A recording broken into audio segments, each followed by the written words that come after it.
do men want?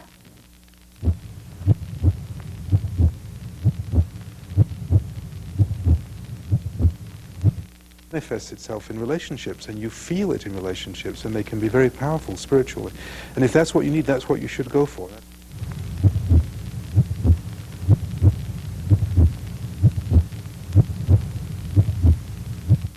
And she said, oh, I'm going to go do a sweat lodge this evening. And I begged her to take me along, and that was about 6 years ago.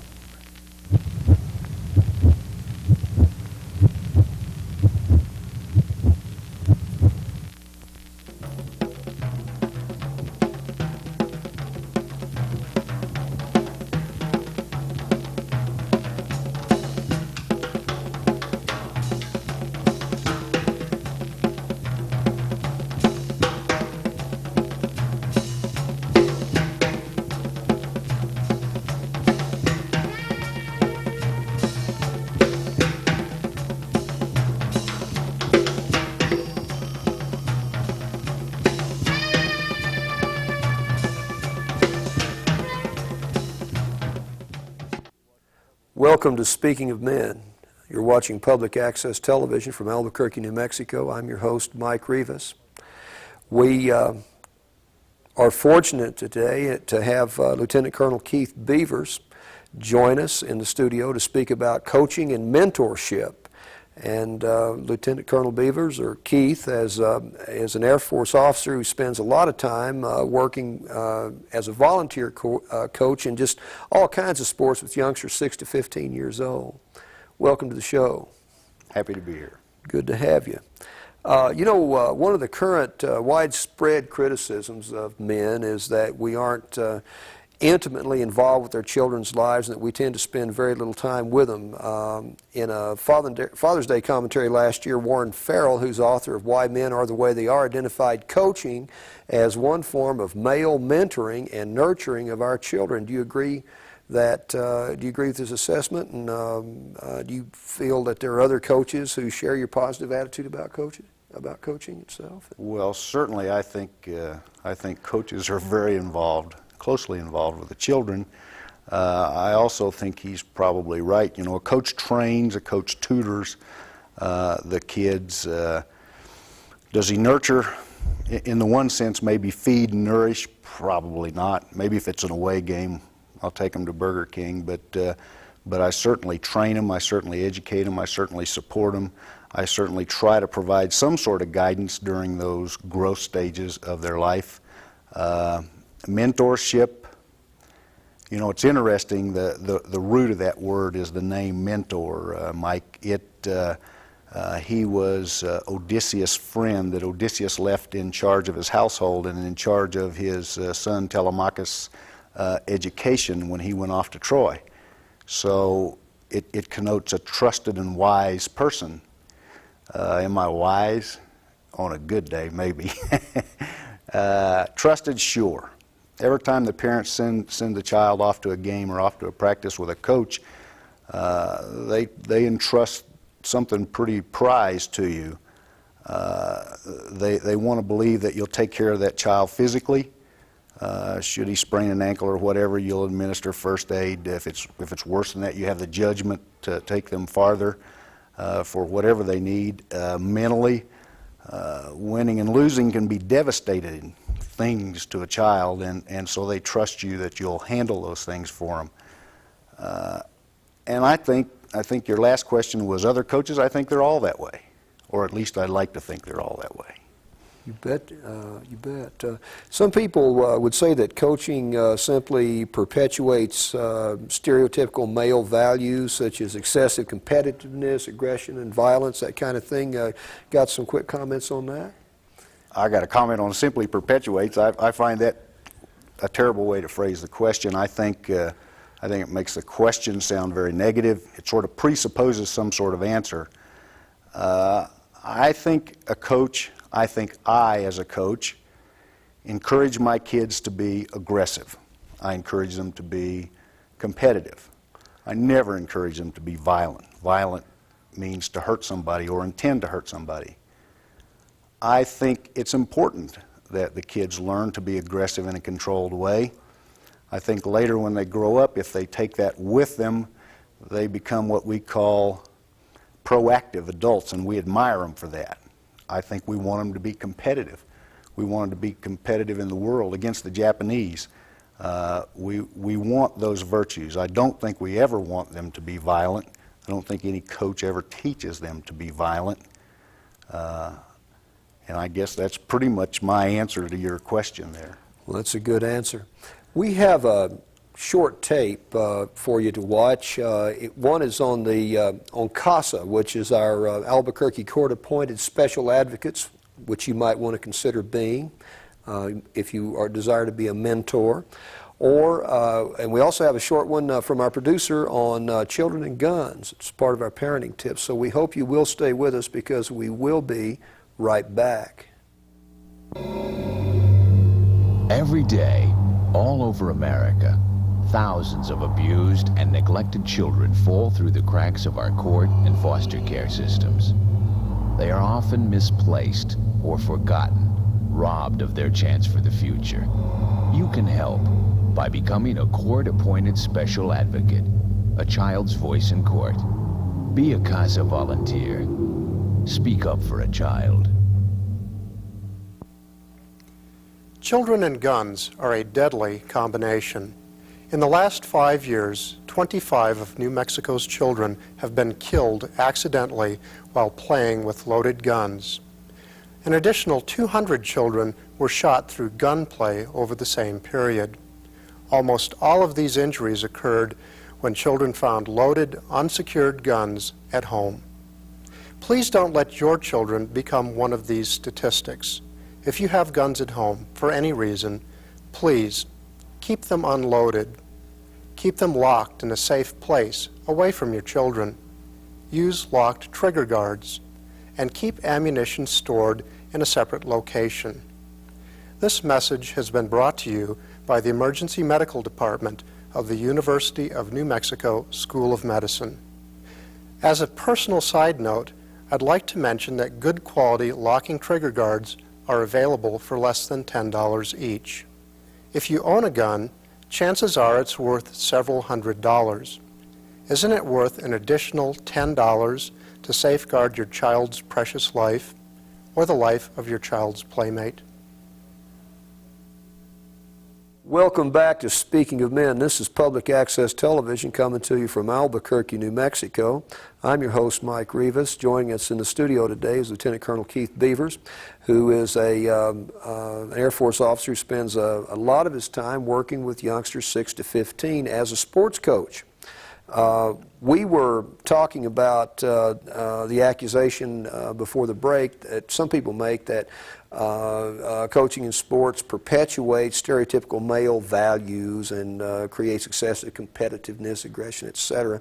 The upshot is one of the things that the men's movement is concerned with is that men have a sense of fierceness, and that fierceness is not a violence, but an ability to set a boundary in which you know where you stop and others begin, and people that do not have that allow themselves to be emotionally overrun.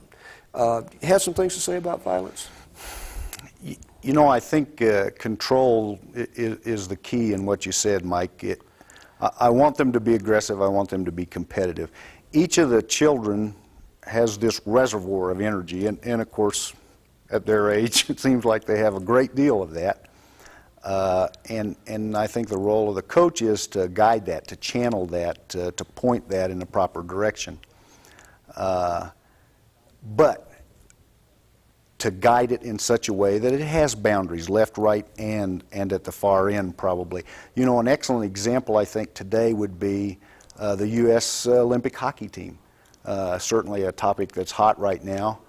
May not be when we air this, but it is right now. Coach Peterson wants every one of those players to play aggressive, to play hard. He wants them to put a solid body check on the opposing player to do what? To prevent him from either getting the puck, or if he has the puck, prevent him from doing something positive with it. But he doesn't want that player to hurt the other player. He doesn't condone him going outside and fighting and hurting another player. I'm the same way. Basketball is the season right now. I want my kids to get in under the boards. I want them to battle this real big guy and get this rebound. But I don't want, when he finally gets that rebound, for his elbows to be slinging around in anger. That can hurt somebody, hit them in the throat, hit them in the eye. I want him to control that anger. That anger is frustration mixed with that energy. And that outburst is everything the coach doesn't want. It's an outburst that's unchanneled, unguided, it's uncontrolled. And I think no coach wants that. Okay. What are, as Mike had written down as a note here, the viewpoint from the women's movement that young women or girls have begun competing in sports which were previously thought to be only for boys. And do you know any men who coach co-ed or girls teams? I have on more than one occasion. Being in the Air Force, you're stationed in different places, and it seems like the tendency is co-ed sports up until about the age of 12 or so, and then they kind of separate them. And but to be honest with you, I think the girls are very often more competitive and more aggressive at an earlier age than are the boys. And in fact, when I coach some of the younger teams, it's kind of nice to have a couple of girls on there sometimes. Now, when they get older, I think certainly there are some girls who can continue to compete. I know of cases where 15, 16-year-old girls continue to compete quite nicely with the boys. But there are other problems that arise for the typical children, so I can see the wisdom in separating the co-ed sports as we get beyond, say, the age of 11, 12, something like that. How long have you been doing coaching? How did you get interested in it? I've been coaching kids, I guess, 20 or so years. I was suckered. That's how I got into it. I was young, newly married, no kids, one dog, and easily taken in. Local church league had just organized a basketball league at the time, and they'd had their little draft and tryouts, and there were some kids left over and not another coach. And boy, I jumped right in and said, okay, sure, I'll do it. These were 6-year-old kids, as I recall, and as you can imagine, what was left over was not real big kids. I coached those kids, and they learned things, and I enjoyed that, and I enjoyed it very, very, very much. And I think I've just continued on because of that, Mike. I see. Did you have role models who, when you were a youngster, who were coaches or who might have influenced you? I remember most all my coaches. Some I thought were role models, other I thought other things of. I think really probably my coach role model, if you will, was my dad. He coached some formally, but he was always he always had a coach mentality. He was always trying to help you and always trying to train you and show you the better way, always trying to show you the better way versus what you were doing, vice just laying down the law and say, do this. I think he instilled in me a long time ago by word and definitely by deed that he felt the most important thing in his life was to raise his boys. And I think I still remember that, and it probably carries over into all of this coaching. I feel like maybe it's one of the more important things that I can do. Well, there's a real discussion in men's circles about the fact that adult males need to carry certain things for the younger generation to be there for them emotionally and physically and spiritually, and be responsible for a lot of things, so that it frees emotionally, so it frees the child up to have a childhood, you know, and having a dad around makes a big difference. What are some of the most gratifying aspects of coaching for you? I mean, there's, you know, it's a two-way street. What's the payback? Watching the learning process, individually and as a team, knowing where they were when they first came together and seeing where they go to.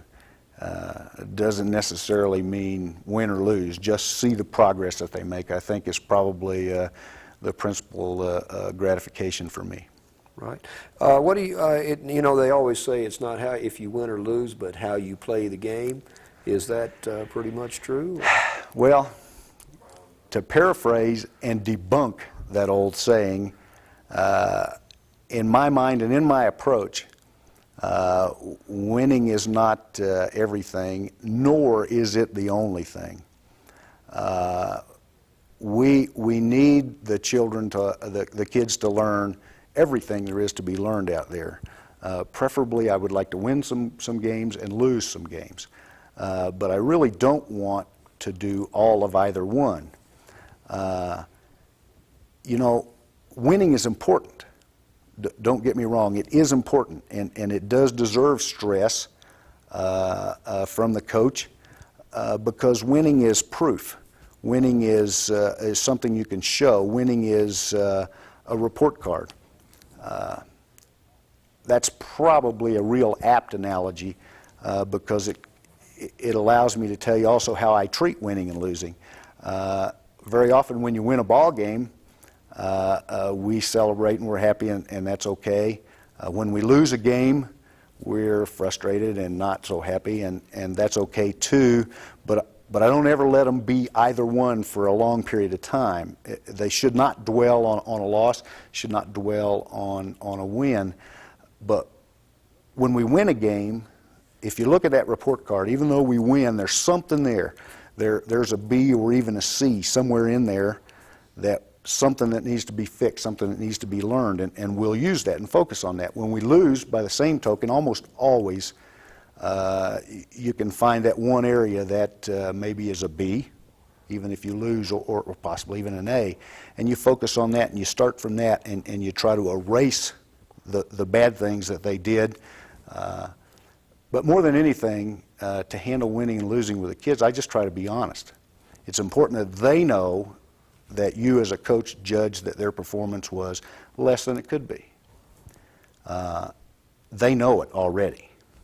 But it's also important when they do well that I'm equally demonstrative, equally vociferous about, with my praise, that they did something well. And I think that honesty very often takes care of the winning is everything, losing is terrible situation that could be a problem. So, well, you just kind of make an assessment and take the next step, win or lose. That's accept reality and go on with it. Sure. You bet. That's what I do, and I hope that's what they take away with them, that kind of attitude, yes. What role should parents play in developing healthy attitudes toward athletic competition? Do you think parents are part of the process? Well, certainly, if we didn't have parents, I wouldn't have kids to coach. Well, that's the part of the process. Beyond that particular part of the process. I think they need to encourage. I think that is the most positive and certainly the thing that the coach most wants the parents to do. Encourage. You do not want parents to dwell on negative things. You do not want parents to holler at referees, complain about umpires who are blind.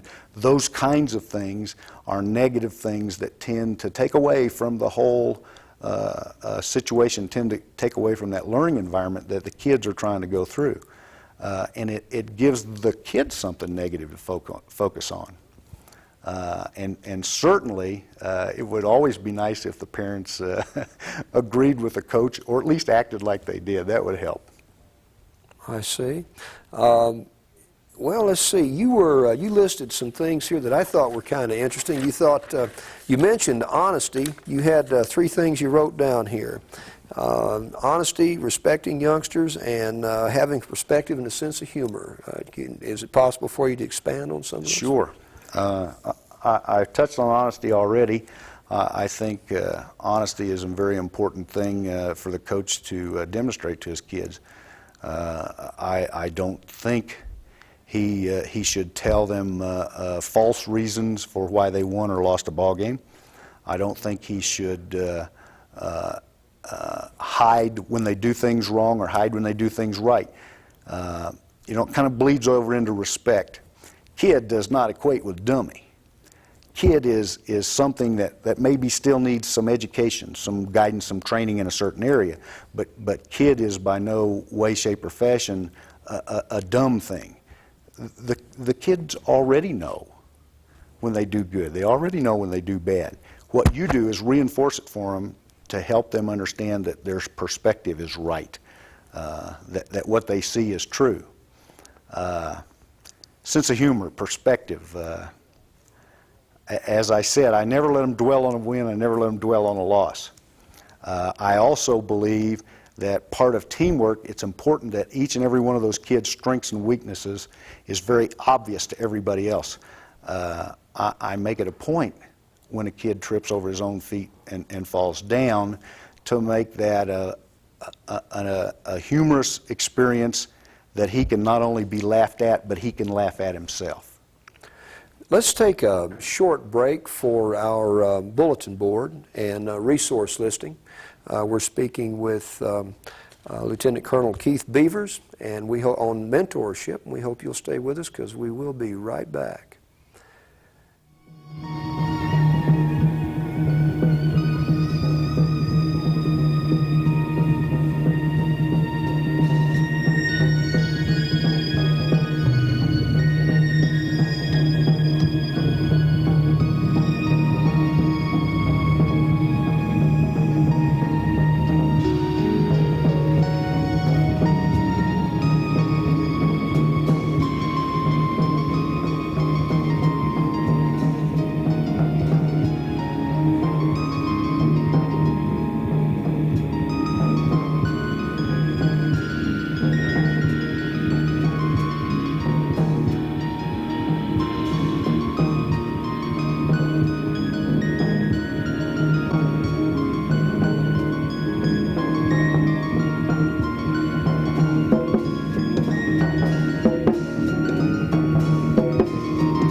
Welcome back to Speaking of Men. You're watching public access television from Albuquerque, New Mexico. We're speaking of mentorship with Lieutenant Colonel Keith Beavers, who is a volunteer coach working with young people and coaching just all kinds of sports. Let's talk about teamwork. You want to discuss that for us a little bit? Sure. I think one of the most important things for the child to learn in team sports is teamwork. It's extremely important that everyone on that team feels like he's a part of the team and he contributes to the team, to the winning and to the losing. One of the things that I sometimes feel uncomfortable about is after every game I make notes and the next practice we go every player one at a time and we talk about the things he did wrong and the things he did good. I'm uncomfortable because as an Air Force officer, that's sort of self-critique things can be called communism, but anyway, we do that, and we do that in front of everybody, and I think that helps focus all of the kids on the strengths and weaknesses of every one of them. And so how do you handle, well, you know, teamwork is real important because you learn how to communicate with others in working with a team. Get past that ego a little bit and kind of find out you're not the only person in the world. How do you handle the so-called stars that are often obvious on youth teams? Well, there are the so-called stars. There always will be, because the children grow physically and mentally at different rates. It can be simple. It can be drastic. I have gone so far as, once again, to use basketball as a current example. I've gone so far as to make one boy play 5, just so he knows he can't do it alone. But more important, once again, is to just explain it to the kids. They understand that star gets a lot of points, and you can explain to them why it's important that their rebounds and defense allows us to get the ball in a position where he can score. That's his part of the team. Each kid has his own thing to do. So a team can accomplish a whole lot more than an individual. That's true. Beyond the satisfaction of seeing team progress, why do you keep up with something that demands so much of your free time? And does that, do you only do it for teams your kids play on, or I mean? I don't only do it for my kids' team. I try to move that around. I'll very often coach one of the teams that one of my boys is on, and then I'll coach another team that neither of my boys are on, maybe another age group, even another league, and then the remaining boy gets coached by somebody else. I think that's important for my boys, but I do it also for the altruistic reason, Mike, is that I think I do it well, and I think that I can impart something to the boys, or boys and girls as the case may be. Even more important to me is it's just a lot of fun. I feed off those kids. I enjoy them. I get great belly laughs, and I hope that they enjoy it also. We got about a minute. Why don't you do me about 30 seconds of your basic philosophy for me? Just as a coach, once again, I think you need to be honest with the kids. Tell them when it's right, tell them when it's wrong. I think you need to respect them. Just because they're young does not mean that they don't understand things. They don't already know things. And finally, I think, once again, sport is for fun, a little sense of humor, a little perspective. So what if we lose today? I really don't think it's going to be in the Wall Street Journal tomorrow. I think are very important as my personal philosophy. Well, my name is Mike Rivas, and this is Lieutenant Colonel Keith Beavers. We'd like to thank you for joining Speaking of Men. We'd like to urge you to shoot from the hip and love from the heart. Come see us again, because we're going to look forward to seeing you.